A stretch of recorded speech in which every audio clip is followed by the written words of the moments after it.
So hello guys, welcome to my channel. And आज मैं बात करने वाली हूँ 60 days study plan for bank exams के बारे में कि मेरा जो स्ट्रैटेजी है वो क्या रहेगा 60 डेज़ के लिए। तो चलो स्टार्ट करते हैं।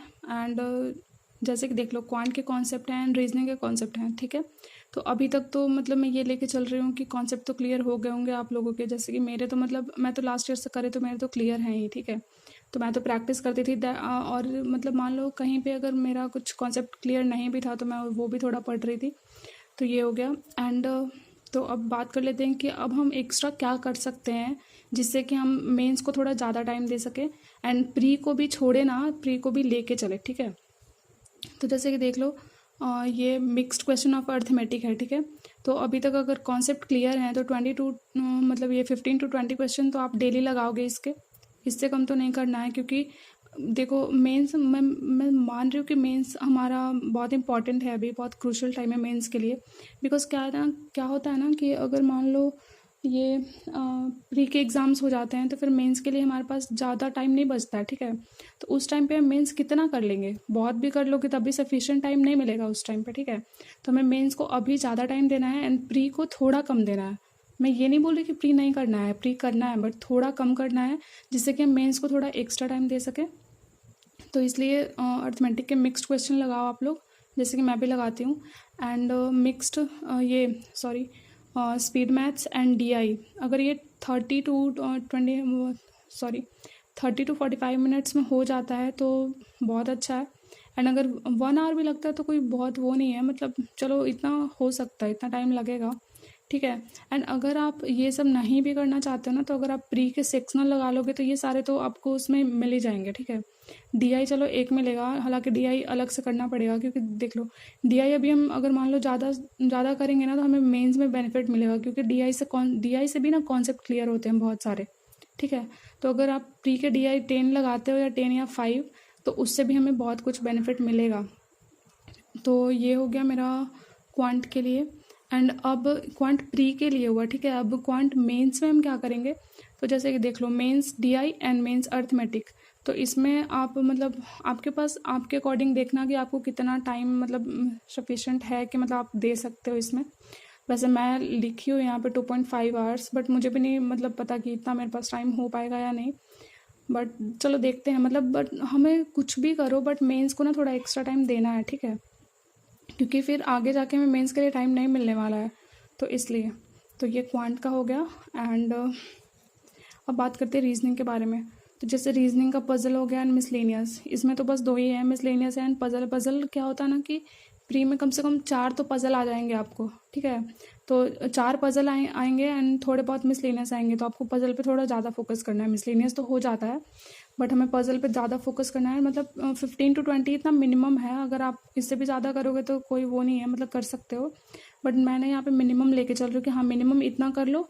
एंड देन जो भी टाइम बचेगा उसे हम मेंस को देंगे, ठीक है। तो ये प्री का हो गया। एंड इसमें भी ये चीज़ है, प्री के जो भी वो सेक्शनल मॉक है ना, अगर आप इसमें भी लगाना चाहते हो तो वो भी लगा सकते हो, क्योंकि सेक्शनल मॉक में भी तो 3-4 पजल तो आ ही जाते हैं। तो उससे क्या होगा ना, उससे हमारा ये हमें जो टाइम डिवीज़न होता है ना उसका ना बहुत कुछ हमें आइडिया लग जाएगा, ठीक है।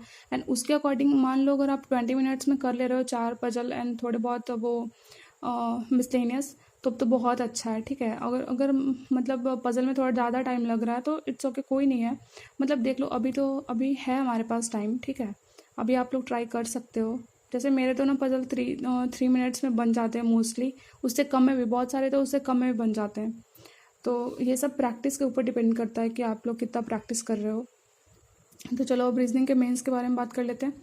तो जैसे रीजनिंग के मेंस में हो गया, इसमें भी तो वही है, पजल एंड मिसलेनियस ही आएगा, ठीक है। तो मतलब आप लोग ट्राई करो कि 2 से 3 पजल मेंस का डेली सॉल्व करो, ठीक है। क्योंकि मैं भी करती हूँ। एंड इससे क्या होता है ना कि मेंस मतलब देख लो, अगर आपके प्री मतलब बहुत बहुत अच्छा नहीं है ना, प्री में पजल जल्दी सॉल्व नहीं हो रहे हैं, बट अगर मेंस में आप मेंस का पजल सॉल्व कर रहे हो ना, तो उसमें क्या होता है ना, बहुत ज़्यादा ब्रेन स्टॉर्मिंग होती है, बहुत ज़्यादा, ठीक है।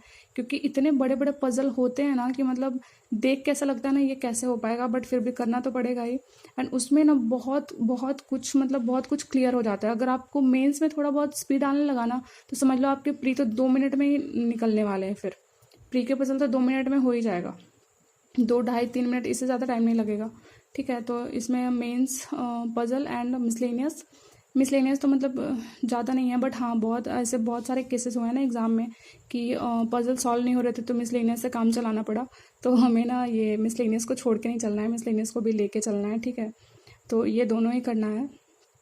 एंड ये मैंने मिनिमम रखा है। अगर आपके पास एक्स्ट्रा टाइम है या आप मतलब जैसे देख लो आरआरबी क्लर्क में होता है ना कि बहुत छोटे छोटे से पजल आते हैं, तो मतलब वो तो समझ लो ना एसबीआई पीओ का प्री में जैसे आते हैं ना, इसमें क्लर्क मेंस में आते हैं। ठीक है, तो अगर वैसे हैं तो आप 2 3 4 भी कर लो, 5 भी कर लो, तो बहुत कम ही है, मतलब बहुत ज़्यादा नहीं है। तो पजल के अकॉर्डिंग डिपेंड करता है ना कि मतलब किस लेवल के पजल हैं। ठीक है, तो ये हो गया। एंड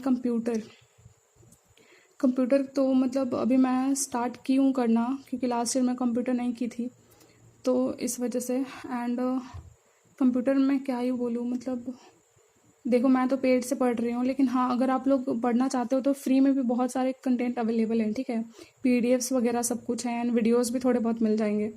तो अगर आप पढ़ना चाहो तो पढ़ सकते हो। अभी टाइम है ये कंप्यूटर को भी करने का। ठीक है, क्योंकि बहुत आगे जाओगे तो फिर मेंस को हमें बहुत ज़्यादा टाइम देना पड़ेगा। देख लो अभी क्या होता है ना कि जैसे अभी हम प्री को थोड़ा कम टाइम देंगे, मेंस को थोड़ा ज़्यादा टाइम देंगे, और जैसे ही हमारा एग्ज़ाम पास आएगा ना, तो उस टाइम पे हम क्या करेंगे, प्री के लिए थोड़ा एक्स्ट्रा टाइम देंगे एंड मेंस को थोड़ा कम टाइम देंगे। ठीक है, तो वैसे ना क्या होगा, ऐसे बैलेंस हो जाएगा। ठीक है, तो इसलिए मैं बोल रही हूँ कि कंप्यूटर को करने का अभी सही टाइम है। क्योंकि अगर आप लोग सोच रहे होगे ना कि मैं बाद में कंप्यूटर कर लूँगी या कर लूँगा, तो ये पॉसिबल नहीं हो पाएगा, मतलब प्रॉब्लम हो जाएगी आगे चल के, फिर प्रॉब्लम होने ही वाली है।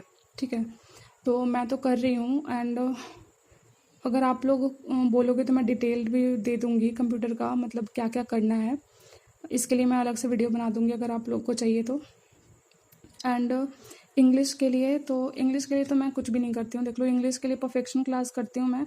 एंड ये मुझे सफिशिएंट लगता है, क्योंकि इसमें तो प्री में आना नहीं है, बट फिर भी मैं इंग्लिश छोड़ के नहीं चलती, मैं डेली करती हूँ। एंड इंग्लिश चेकलिस्ट भी देती हैं मैम, तो वो भी मैं सॉल्व करती हूँ। एंड वोकैब या एरर में से कुछ भी कर सकते हो एक, मतलब जैसे परफेक्शन कर लिया एंड चेकलिस्ट सॉल्व कर लिया। ठीक है, वो कैब नहीं भी किया, एरर नहीं किया, तो कोई नहीं, नेक्स्ट डे कर लेंगे। एंड एरर का क्या है, अगर मतलब आप लोग सोच रहे हो ग्रामर का नहीं, मैंने यहाँ पे लिखा हुआ है, तो 120 रूल्स ऑफ ग्रामर पढ़ो एंड फिर एरर सॉल्व होने लगते हैं। ठीक है, मेरा भी नहीं होता था, बट मैं 120 रूल्स ऑफ ग्रामर का मतलब वीकली डेज पे थोड़ा बहुत पढ़ लेती हूँ एंड उसके बाद एरर सॉल्व कर लेती हूँ।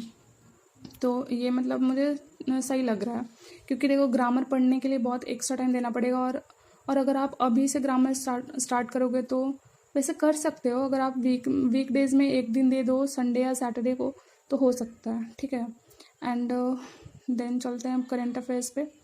तो करेंट अफेयर्स क्या है, मतलब क्लास तो करो ही करो। ठीक है, क्योंकि क्लास जैसे ऐसे क्या होता है ना कि मतलब हम लोग जब पीडीएफ रीड करते हैं तो पीडीएफ में क्या होता है, सिर्फ वो लिखे हुए होते हैं न्यूज़ जो भी आता है, करंट अफेयर्स वो सारे।